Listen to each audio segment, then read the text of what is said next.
The crown had barely settled on King Charles's head when whispers erupted behind palace walls. While the world celebrated, inside the royal fortress, lines were being drawn and not everyone intended to play nice. One woman was already preparing a move that would change the line of succession forever, and another was ready to stop her. Before we go deeper into what this really means for the royal family, make sure to subscribe so you don't miss a single update. What the cameras didn't show during Charles's ascension was just how fragile the monarchy had become. Behind the rehearsed smiles and choreographed ceremonies, there was unease, a quiet unrest swelling in the undercurrents of the royal household. The departure of Queen Elizabeth had not only left a vacuum of power, but had also stirred up old rivalries, dormant ambitions, and a hunger for relevance that some could no longer suppress.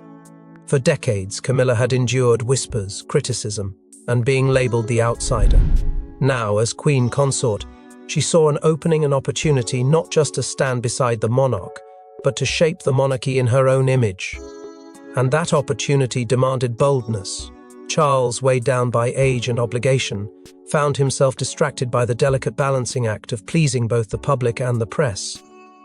But as he adjusted to the weight of the crown, he remained blind to the political maneuverings happening in his own court.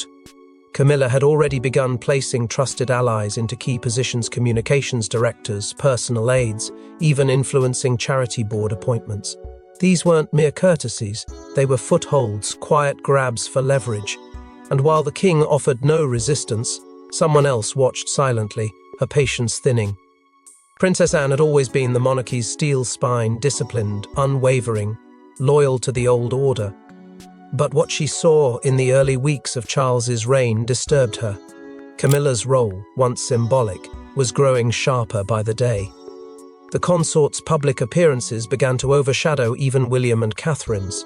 Subtle shifts in protocol started to push Catherine out of prime positioning. Briefings were adjusted, press narratives were altered. All of it small, easily denied, but all of it calculated. Anne wasn't just watching a social shuffle.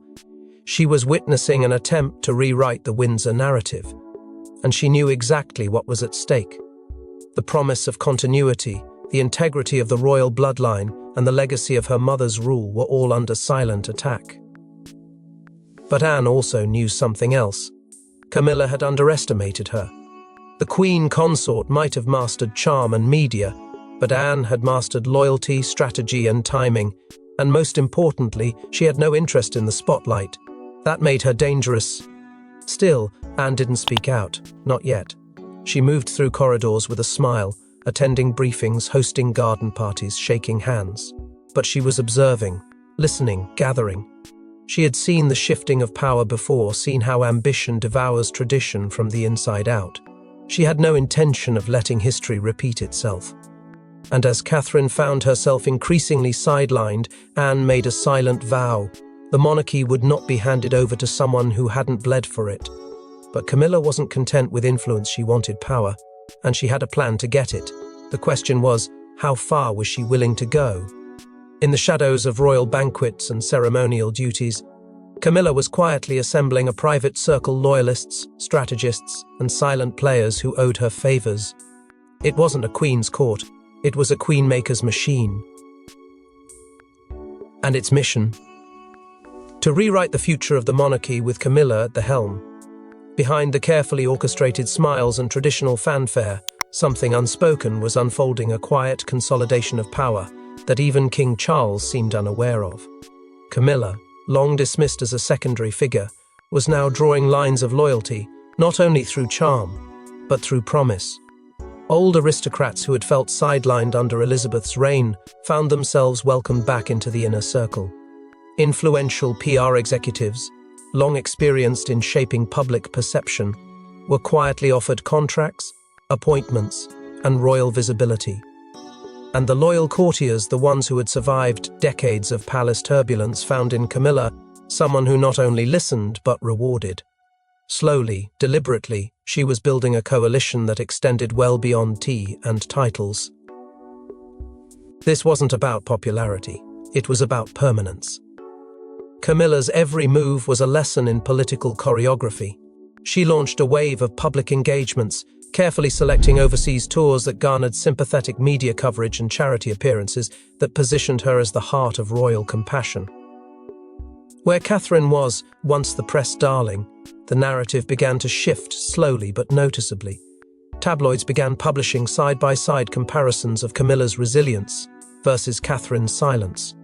Anonymous royal sources, conveniently timed, suggested that the Queen Consort was more active than ever. These weren't coincidences. They were calculated. But the most chilling part wasn't what was made public. It was what remained hidden. Camilla began leveraging her position to influence access to royal archives, including historical documents and legacy planning memos. She made subtle overtures to key advisors around succession law and ceremonial hierarchy, framing it as curiosity, asking how regency powers worked, how titles could be modernized, how the Queen Consort's role might evolve legally. These questions, posed innocently in private, sent tremors through constitutional advisors. And some of them began to worry. Was this merely curiosity, or was it a prelude to action? Even within the palace, not everyone was blind to what was happening. Anonymous whispers began to surface, quiet resistance from those who had served the late Queen, and feared her legacy being unraveled. Loyalists who had sworn to uphold the Windsor bloodline raised subtle warnings behind closed doors, flagging Camilla's moves, urging restraint from Charles. But the king, overwhelmed and increasingly isolated, remained indecisive.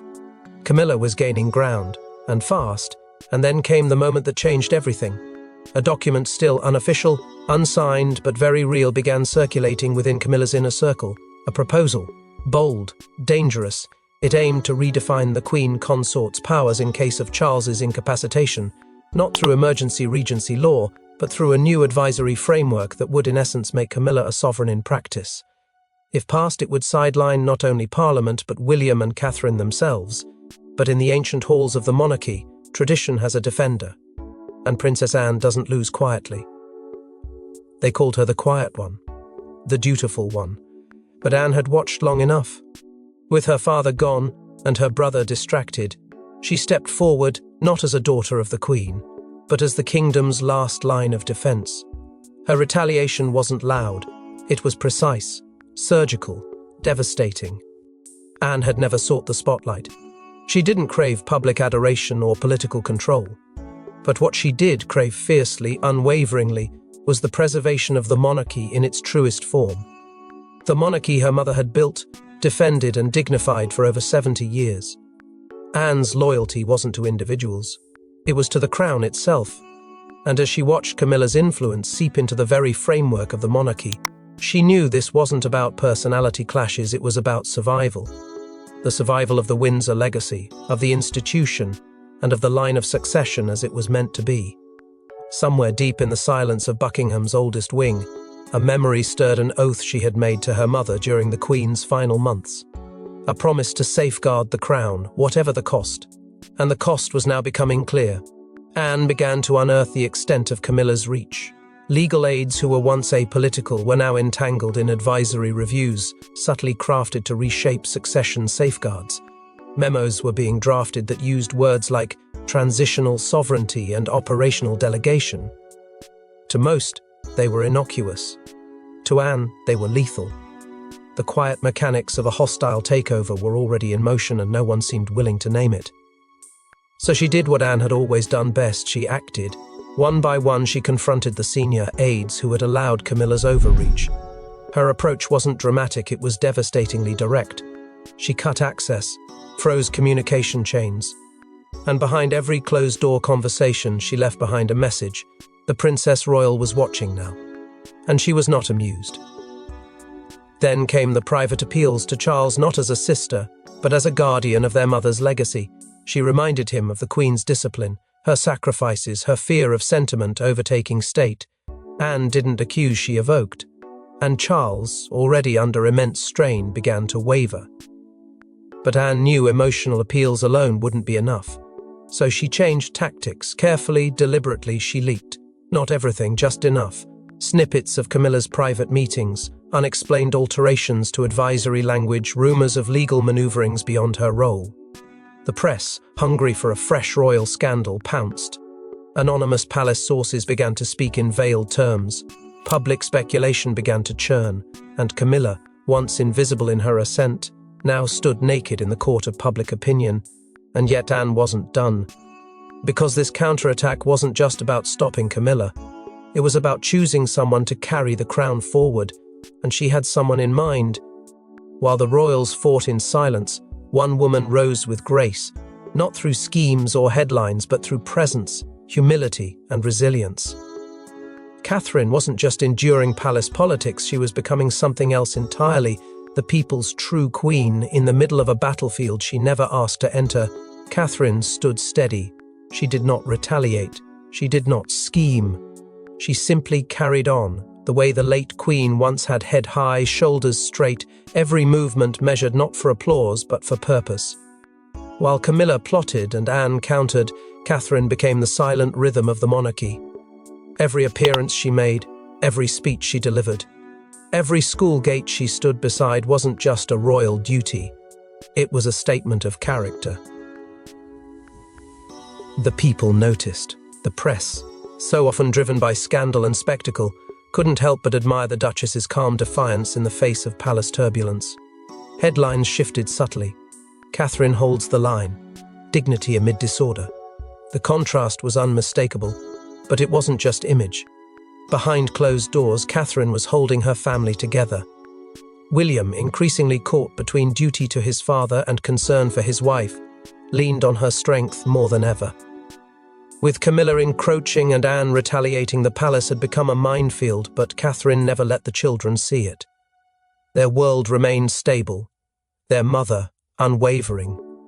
And that, more than anything, told Anne everything she needed to know, because Anne, for all her stoicism, had begun to see in Catherine what she feared was slipping away: continuity, not as tradition for tradition's sake, but as a living embodiment of the values Queen Elizabeth had spent a lifetime instilling: integrity, restraint, duty without drama.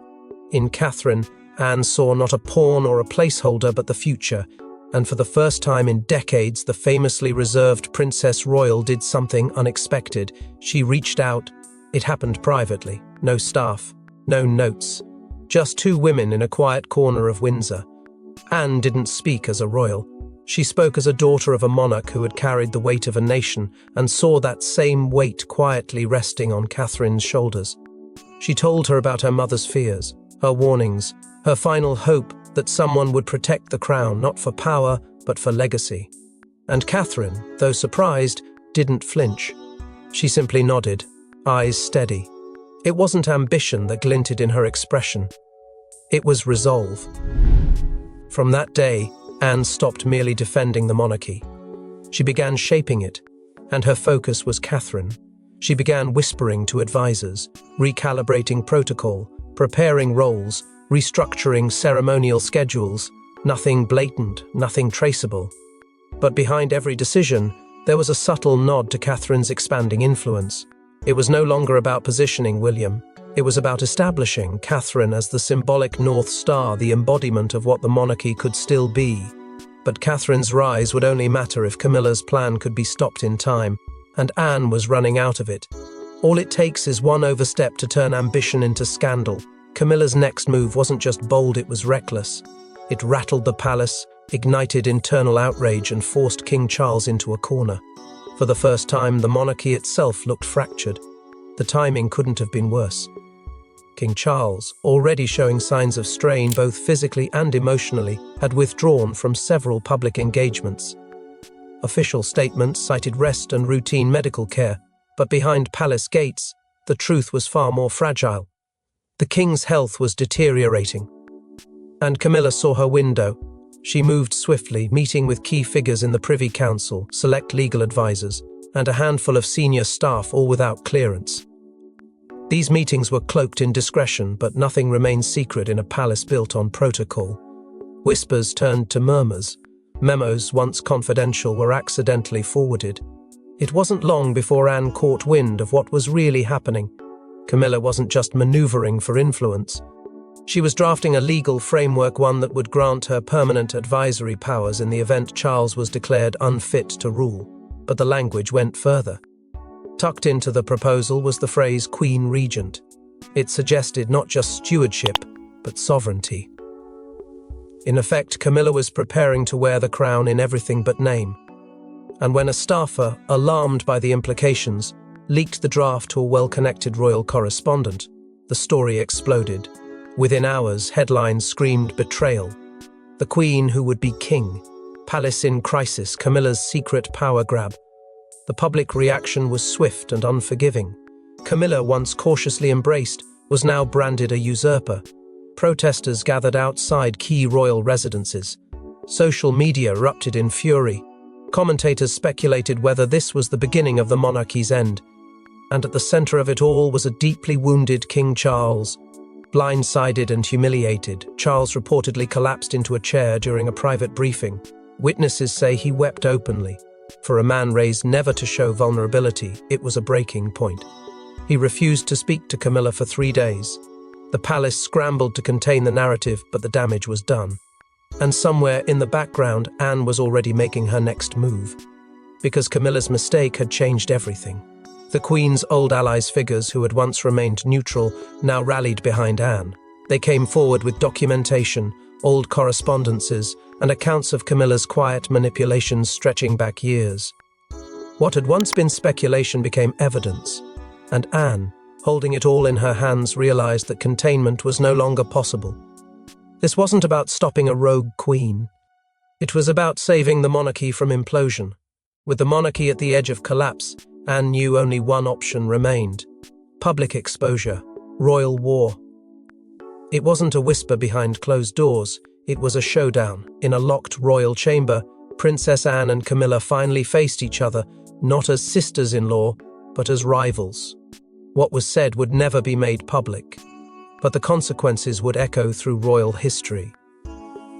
Anne had summoned her with no ceremony, no handlers, no aides, no titles. Just a message delivered in Anne's unmistakable handwriting, with a time and a room. Camilla arrived tense, clutching her composure like a fragile ornament. She knew this confrontation had been coming, but not like this. What began as polite tension dissolved in seconds. Anne didn't waste time with pleasantries. She began with a list. Not an opinion, not speculation, a list. Private meetings, legal drafts, media leaks, power plays, each point a blade. Camilla tried to deflect first with confusion, then with indignation. But Anne didn't flinch. This wasn't a conversation, it was a reckoning. Years of restrained silence erupted. Anne, the protector of the monarchy's soul, laid out every betrayal, every manipulation. She didn't raise her voice, but every word struck like thunder. She invoked their mother's name not as nostalgia, but as judgment. Camilla fired back, lashing out about decades of being sidelined, vilified, forced to play second to a ghost. She insisted she had earned her place, clawed her way through fire to stand where she stood. But Anne saw something else: entitlement wrapped in victimhood. And then Camilla made her fatal mistake. She admitted, in a flash of anger, that her draft proposal wasn't theoretical. It was ready. That was the final crack. Anne stood still for a moment, then uttered the words that would shift the balance. "Step back, or I will burn everything you've built publicly." There was no threat in her tone, it was a guarantee. Camilla froze, blinking back a rising fury. She tried to reclaim the high ground, but her voice shook. She had underestimated Anne, everyone had. And as the words failed her, so did her composure. Something in her broke. She turned, stormed out, and slammed the door hard enough to rattle centuries of silence. Later, the palace staff wouldn't speak of what was heard, only that Camilla emerged pale and shaking, and Anne remained inside for 20 full minutes afterward, standing alone, unmoving. That day marked a fracture too deep to mend. Camilla's silence in the following days spoke louder than any statement. She cancelled appearances, declined meetings. Even Charles, still recovering and distant, seemed to sense the shift. The Queen Consort's ascent had been halted not by public backlash, not by political manoeuvring, but by the raw force of Anne's unshakable will. But Anne wasn't finished. The kingdom needed clarity, and she was about to deliver it publicly. In a palace statement that shook Britain to its core, Princess Anne did the unthinkable. She named an heir her heir, not Camilla, not Charles, not even William. She named Catherine, and with it, she forced the nation to choose tradition or transformation. It happened where no one expected it. A royal charity event meant to honor veterans and raise awareness for military families became the unlikely stage for a seismic declaration. Anne took to the podium with the same calm assurance she had always carried, but her words struck like thunder. Without naming names, she spoke of duty, legacy, and the silent strength required to carry the weight of a sovereign legacy. Then came the pivot. With piercing precision, she invoked the spirit of Queen Elizabeth II, not as a monarch, but as a mother who had passed on more than just a crown. Anne paused, and then, with unwavering conviction, said that among the living, only one woman truly embodied that legacy: a mother, a servant, and a queen in all but title. The silence that followed was deafening. She was talking about Catherine. The statement hit like a tidal wave. Within hours, royal analysts were dissecting every syllable.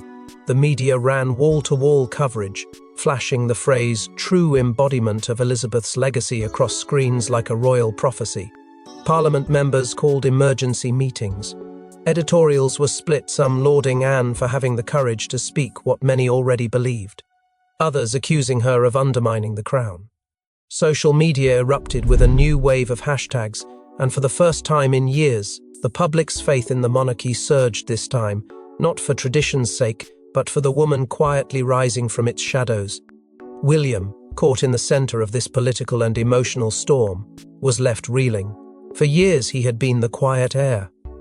Now his wife had been named the symbolic successor by the monarchy's most unshakable guardian. The conflict within him deepened. Was this betrayal or prophecy? Loyalty to his father meant defending the system, but loyalty to the future meant standing beside Catherine.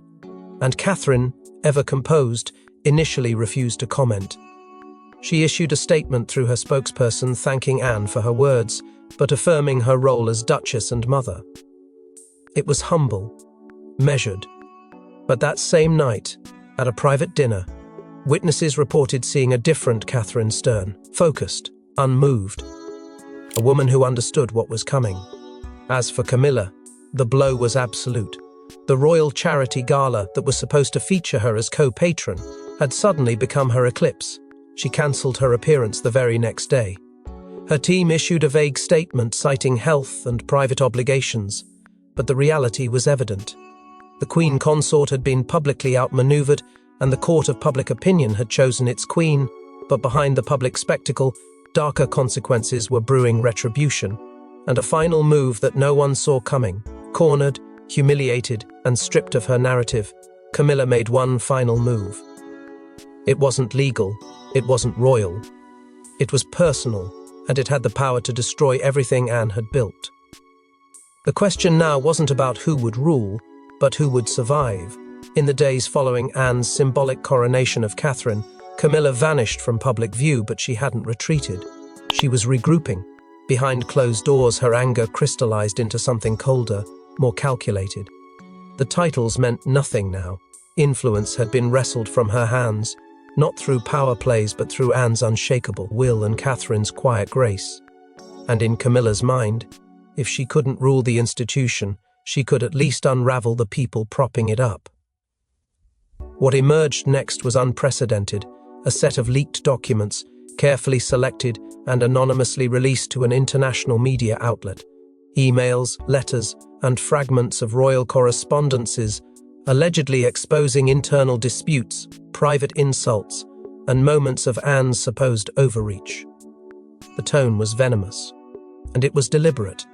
Among the most damning were accusations that years ago, Anne had interfered in diplomatic matters without royal sanction, used coded language in official correspondence to undermine Camilla, and covered up a financial misstep linked to a Windsor trust. Real or manipulated, it didn't matter. The documents made headlines globally. The Princess Royal's hidden past, royal sabotage uncovered, monarchy in meltdown. Suddenly, Anne, the stoic defender of tradition, was painted as a power-hungry manipulator. The very image she'd fought to dismantle of Camilla had now been turned against her. King Charles, already weakened and emotionally fractured, was pulled deeper into the chaos. Loyal to both women but increasingly overwhelmed, he struggled to respond. Sources close to the palace revealed that his health sharply declined during this time. He cancelled all appearances and, for days, remained isolated. The crown was slipping, and the institution itself began to tremble under the weight of internal war. Parliament, alarmed by the scale of the crisis, quietly began consultations on emergency protocols, not just for succession but for potential constitutional intervention. For the first time in decades, the monarchy looked like it might collapse from within. The public, once jubilant in support of Catherine and Anne, began to splinter. Some viewed the leaks as character assassination, others saw it as proof that no royal was above reproach. The media exploited the confusion, amplifying speculation, and in the midst of the storm, a quiet but heartbreaking decision was made. Catherine pulled her children out of public school, citing security concerns. The photo of a royal convoy leaving in silence sent a chilling message. This was no longer palace politics. This was war with collateral. But even then, Camilla wasn't satisfied. More leaks followed, targeting not just Anne but the very foundations of Elizabeth's reign. The legacy, the image, the reverence, it all came under fire. It was a campaign of destruction. No longer about winning, just about watching it all fall apart. And yet, through the fire, Anne stood still, bruised but unbroken.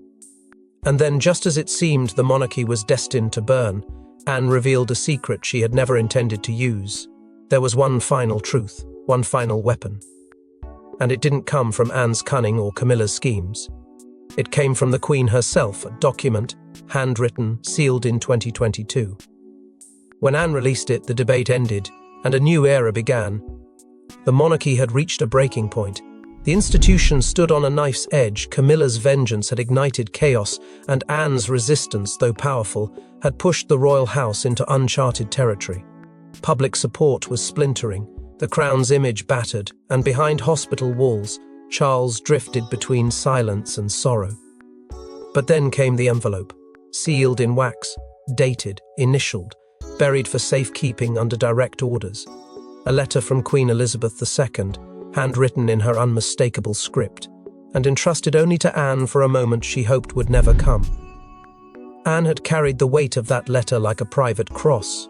She had never wanted to use it. It was a contingency plan, not a declaration. But now, with the monarchy collapsing into suspicion and division, Anne knew it was time. The letter was made public through a brief palace statement, measured, solemn, final. In it, the late Queen described her fears for the future, her hopes for the institution she had safeguarded for over 70 years, and her view of what leadership should look like in a modern world. And then came the line that shattered every remaining illusion. In Catherine, I see not only the heart of the people, but the sovereign spirit of tomorrow. It was more than an endorsement. It was a crowning from beyond the grave. In an instant, the noise fell silent. The headlines shifted. The tabloids paused. The people listened. Support surged behind Catherine in a way no public campaign could ever manufacture. Overnight, she went from royal symbol to royal certainty.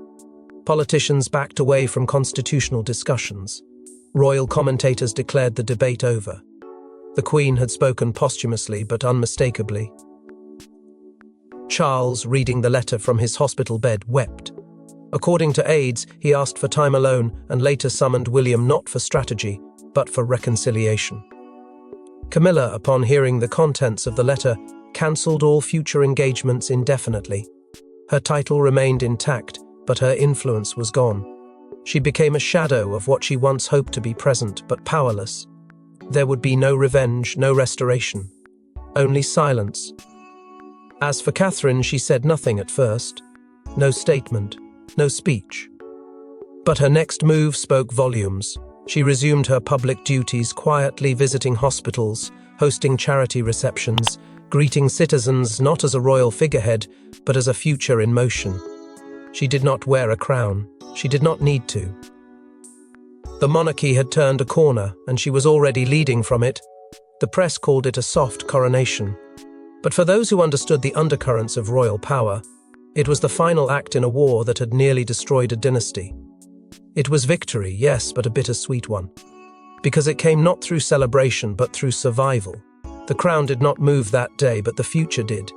And as the world looked at Catherine, the monarchy's next chapter had already begun.